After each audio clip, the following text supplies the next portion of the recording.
Greetings, everyone. Welcome back to my channel. Today, I want to talk about the silent burden, why the divine masculine shuts down emotionally, and how to heal it. You see, there's a silence wrapped around the divine masculine. It's not because he has nothing to say. It's often because the world never gave him a space to feel safely. What many mistake as coldness is often just a defense, a trauma response wrapped in masculinity. Today's message isn't about excusing avoidant behavior. It's just about offering another perspective. Because you can't heal what you constantly judge.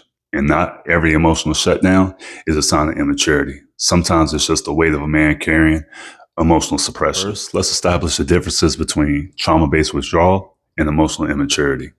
Trauma-based withdrawal is a protective reflex. This is a man who feels like his emotions make him feel exposed, unarmed, and unsafe. He was always taught that softness means weakness, so he pulls back his emotions to stay in control of things.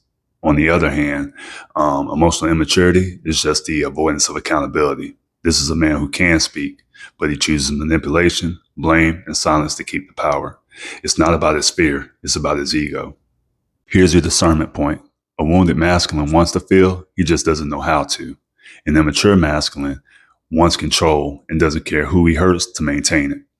Now, to better understand what the masculine shutdown feels like, imagine being told your whole life to man up, don't cry, stay strong no matter what. Now, at the same time, imagine experiencing guilt, love, shame, and fear, and having no blueprint on how to express these feelings. This is why the masculine shuts down. Not because he doesn't feel deeply, it's because he felt too deeply, and he has no blueprint of how to express these emotions without drowning in them. He shuts down, becomes distant, cold, some might even disappear. And it's not done out of hatred. Sometimes it's done out of fear of not being enough. Sometimes they have a fear of being too much. This next part is for my feminists watching. Now you have a better understanding and perspective of what the wounded masculine experiences emotionally. How do you hold space without betraying yourself? First, let me be abundantly clear. This isn't about tolerating poor behavior, but it does require that you do recognize the wounded boy from the manipulative man. Hold space, but your boundaries too. So if he's trying, be patient. If he's avoiding, be honest. And if he's projecting, protect yourself. Healing doesn't require that you become a rehab center for this man, but it does require that you're rooted in your power and compassionate in your insight. Sometimes the most loving thing you can offer is your discernment. Back to my kings, I want you all to know the silence doesn't protect you. It only delays the healing that your soul is craving.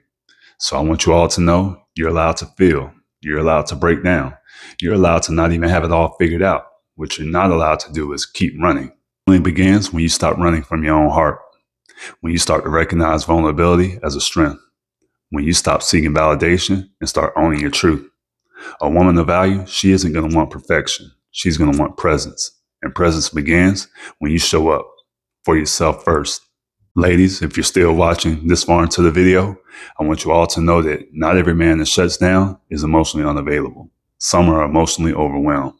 Some are silently at a war within themselves.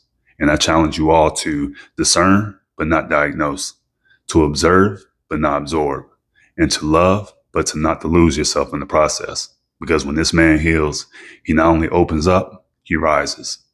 If you found this video to be helpful, please like, share, and subscribe to keep up with more content on transformation, healing, and holistic wellness. As always, own your energy, walk your path. And until next time, love and light, my friends.